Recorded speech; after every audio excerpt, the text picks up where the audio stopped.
wherever you are and you're experiencing the Lord's favor in your life. As we continue with our biblical discourse, we are going to look at Genesis chapter 37.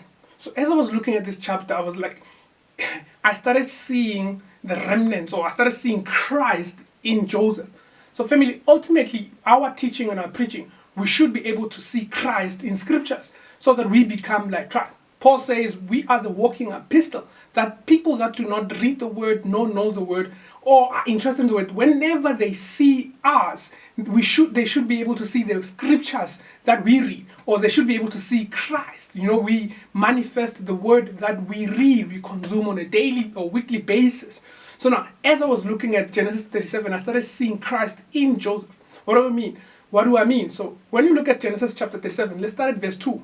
It tells us that he was a shepherd of their father's flock, right? The sheep, he was a shepherd.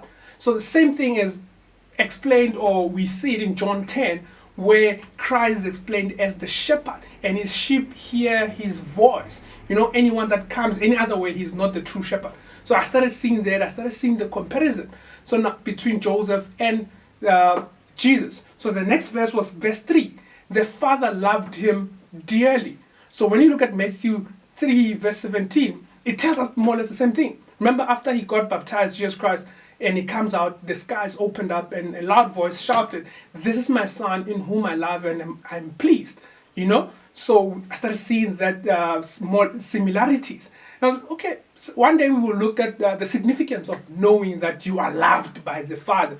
That nonetheless, the hardships that we go through them knowing that we are loved by the Father. Because remember, after that proclamation, he went to the wilderness to be tempted. But that's a discussion for another day. So when you look at verse 4 of Genesis 37, he was hated by his brothers. This is Joseph. So now we know why he was hated by his brothers, because he was loved dearly by the father and he had a coat of many colors, So yeah, Jacob might have been wrong in showing favoritism, but because of that, he was hated by his brothers. But now when you look at John 7 verse 5, it tells us that Christ, they also did not believe in him. They hated him, his brothers and sisters.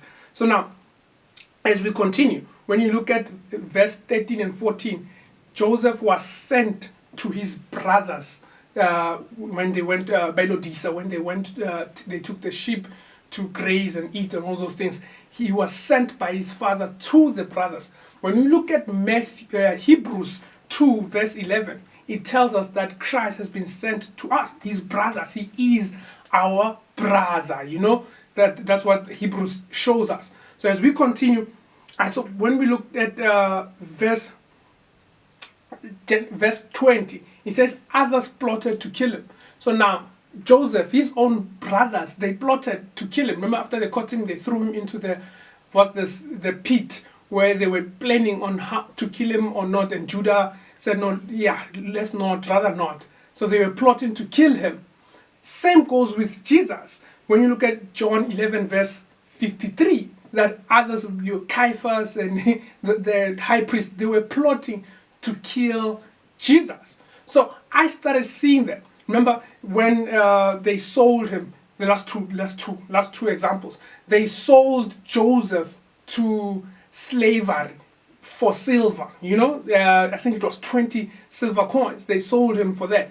Jesus Christ, same thing happened to him, but it was Judas who sold him for 30. But ultimately, he was sold for silver. So there was another comparison. And he went to Egypt. Remember, after being sold, he went to Egypt to become a slave.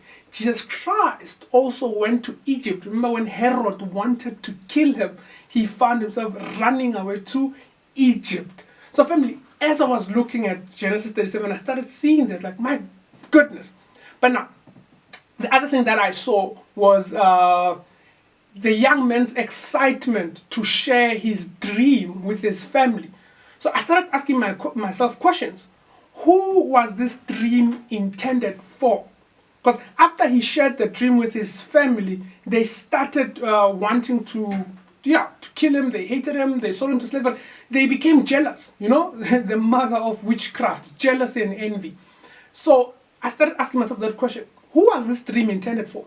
So maybe perhaps before I start sharing my God-given dreams or ideas, you should really check the people surrounding you, because they might not be as happy as you think they would be, and they start plotting to kill you, or start thinking of being envious, and yeah, they sabotage your dream to a point where they sell you to slavery.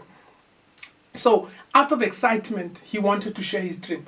But now, as I was looking at that, I started linking that his dream to Zachariah and Elizabeth.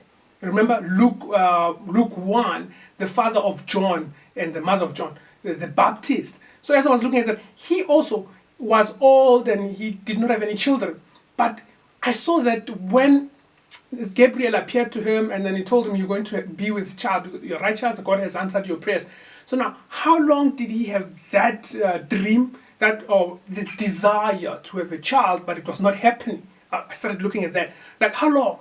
But now he was old and his body had withered out. More or less same thing that happened to Abraham and Sarah, how the Bible repeats itself. So now, when he was old, the angel appeared and then he said, you're going to have a child. And then he did not believe. He asked the Gabriel, Kanjan, how will I have a child when I'm old and my wife Elizabeth is barren and is old? And the angel told him, I'm from the presence of God, man. I'm the messenger of God. I'm bringing this news to you, and you doubt. For that, you are going to be mute. You're not going to speak for the duration of the pregnancy, which was 9 months. So as I was looking at that, like, perhaps this is what Joseph was supposed to do, become mute, whereby for the duration of the dream, till it manifests.